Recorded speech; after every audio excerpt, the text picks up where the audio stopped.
नमस्कार, बहुत स्वागत है आपका। आप देख रहे हैं ग्रांड ज्योतिष सीक्रेट। कार्तिक माह के कृष्ण पक्ष की अमावस्या तिथि, जिसे हम दीपावली कहते हैं, इस दिन मां लक्ष्मी की विधि विधान से पूजा की जाती है, लक्ष्मी स्थिर रहने के लिए, ताकि पूरा साल जीवन में धन सुख बढ़ता रहे और स्वास्थ्य भी अच्छा रहे। तो इस दीपावली के दिन, दीपों के पर्व के दिन 5 जगह पर खासकर दिया जरूर जलाना चाहिए। आइए जानते हैं विस्तार से। हिंदू धर्म में कार्तिक के महीने को बहुत ही पवित्र महीना माना जाता है और कार्तिक के महीने में सूर्य भी तुला राशि, जो उनकी नीच राशि में जाते हैं, इस कारण सूर्य देव की विशेष पूजा की जाती है और ऐसा करने से जीवन में मान सम्मान बढ़ता है। वैसे तो भगवान शिव, श्री हरि विष्णु और तुलसी की पूजा मुख्य तौर पर कार्तिक के महीने में की जाती है। इस महीने में पूरे महीना तुलसी जी के पास एक दिया जरूर जलाएं और साथ ही देव उठनी एकादशी के दिन भगवान शालिग्राम के पूजन के साथ उनका विवाह भी संपन्न कराने का विधान है। तो धन और सुख शांति के लिए कार्तिक के महीने में तुलसी जी के सामने रोज शाम को एक घी का दिया जलाएं। भगवान विष्णु प्रसन्न होते हैं और घर में सुख समृद्धि बनी रहती है। यदि घर पर कोई लंबे समय से बीमार है तो उनका स्वास्थ्य भी ठीक हो जाता है, दुख तकलीफ दूर होते हैं, अर्थ काम और मोक्ष की प्राप्ति भी होती है।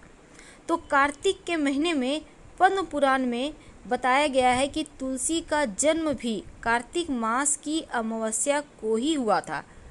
तुलसी, जो पूर्व जन्म में वृंदा थी और जालंधर राक्षस की पत्नी थी, और उनके ही अत्याचारों की वजह से भगवान विष्णु ने जालंधर का वध किया और जो वृंदा थी वो सती हो गई और उनकी राख से जो पौधा निकला वो तुलसी का पौधा था। कार्तिक मास में दीपदान का बहुत महत्व है। वैसे तो कार्तिक मास को चतुर्मास का अंतिम मास भी कहा जाता है और इस महीने को शास्त्रों में सबसे ज़्यादा महत्व प्राप्त है, क्योंकि इस महीने में भजन करना, पूजन करना, दान पुण्य करना ये बहुत महत्व रखता है। लेकिन जब हम दीप दान की बात करें तो कार्तिक महीने में भगवान लक्ष्मी नारायण की विशेष कृपा भक्तों को मिलती रहती है और इसीलिए माना जाता है कि माँ लक्ष्मी के बिना इस संसार की कल्पना भी नहीं की जा सकती। और कार्तिक मास में माँ लक्ष्मी को प्रसन्न करने के लिए दीपदान के खास उपाय भी बताए गए हैं। तो चलिए जानते हैं आखिर दीपदान क्यों किया जाता है और कहाँ करें, कैसे करें। देखिए, कार्तिक मास में दीपदान करना बहुत ही सुफलदायी है। माना जाता है कि इस महीने में आकाश मंडल का सबसे बड़ा ग्रह सूर्य अपनी नीच राशि तुला राशि में आते हैं और इस वजह से वातावरण में अंधकार फैलने लगता है। इसलिए पूरे महीने में दीपक जलाने से, मंत्र जप करने से, दान करने से, सुबह सुबह स्नान करने से विशेष पुण्य फलदायी भी है और विशेष सकारात्मक ऊर्जा भी हमें प्राप्त होती है। लेकिन अगर किसी विशेष कारण से कार्तिक के महीने में आप रोज दीपदान करने में असमर्थ हैं तो कम से कम 5 दिन जरूर जलाइएगा दीपक। वैसे तो पूरे महीने जलाना चाहिए। ब्रह्मवैवर्त पुराण में बताई गई है। ब्रह्मवैवर्त पुराण के उत्तरखंड में स्वयं महादेव कार्तिकेय को दीपावली और कार्तिक कृष्ण पक्ष के 5 दिन में दीपदान करने का विशेष महत्व बतलाते हैं। कृष्ण पक्ष में 5 दिन रमा एकादशी, द्वादशी, प्रदोष व्रत जिसको हम धनतेरस कहते हैं, नरक चतुर्दशी और दीपावली, ये 5 दिन बहुत पवित्र होते हैं और इन 5 दिनों में जो भी दीपदान करता है वह सब अक्षय और संपूर्ण कामनाओं को पूर्ण करने वाला होता है। अग्नि पुराण के अनुसार जो मनुष्य देव मंदिर में या फिर ब्राह्मण के घर में या फिर गरीब की कुटिया के बाहर वह दीपदान करता है उसे सब कुछ प्राप्त हो जाता है। पद्म पुराण के अनुसार मंदिरों में, नदी के किनारे और दीपदान अगर आप यहाँ करते हैं तो लक्ष्मी जी प्रसन्न होती हैं और दुर्गम स्थानों पर दीपदान करने से, भूमि पर दीपदान करने से व्यक्ति नरक जाने से बच जाता है।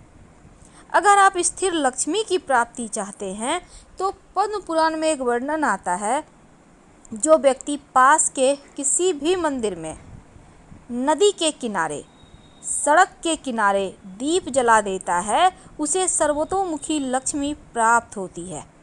तो कार्तिक के महीने में प्रतिदिन 2 दीपक आप जरूर जलाएं। एक तो आप अपने घर में श्री हरि नारायण के सामने, और दूसरा पास के किसी भी शिव जी के मंदिर में। ये 2 दीपक जलाना सबसे ज़्यादा श्रेष्ठ है, महत्वपूर्ण है। माना जाता है कि जिसने कार्तिक के महीने में भगवान केशव के सामने दीपदान किया है, उसने संपूर्ण यज्ञों का अनुष्ठान प्राप्त कर लिया है या फिर कर लिया है, और समस्त तीर्थों में गोता लगाने के समान फल की प्राप्ति होती है।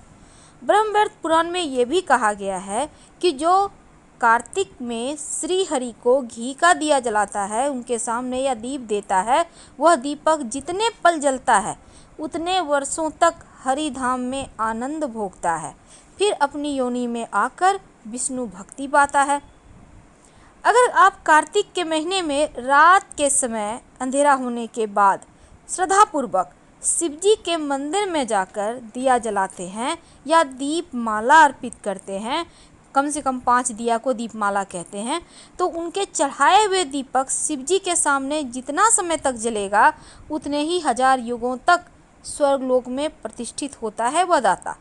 और जो कार्तिक महीने में शिवजी के सामने घी का दिया जलाता है वह ब्रह्मलोक को जाता है। लेकिन दीपक दान करेंगे कैसे? सर्वश्रेष्ठ दीप दान होता है मिट्टी का।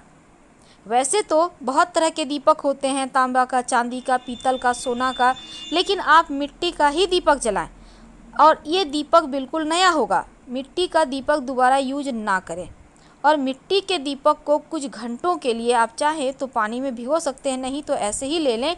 प्रदोष काल में यानी शाम के वक्त या फिर सूर्यास्त होने के बाद दीपक में आप तेल या फिर गाय का घी डालें, लाल धागे की बाती डालें, और अगर आप घी डालते हैं तो लाल धागे की बाती डालें, और अगर तेल डालते हैं तो रुई की बाती ले लें।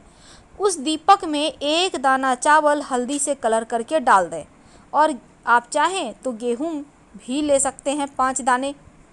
पास के किसी मंदिर में जाएं, घी में जो बाती आपने बना के रखी है दीपक, उसको आप शिव जी के मंदिर में जलाएं। और साथ ही आप अगर तेल का दिया जलाते हैं तो इसमें रुई ही जलाना है। दीपक रखने से पहले आप उसके नीचे या तो गेहूं रख दें या फिर फूलों की पंखुड़ी रख दें।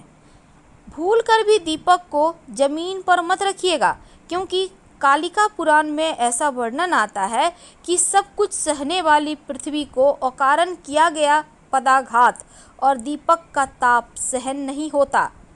इसके बाद एक तेल का दीपक शिवलिंग में आप रख सकते हैं, या आप चाहें तो घी का ही दिया रखें।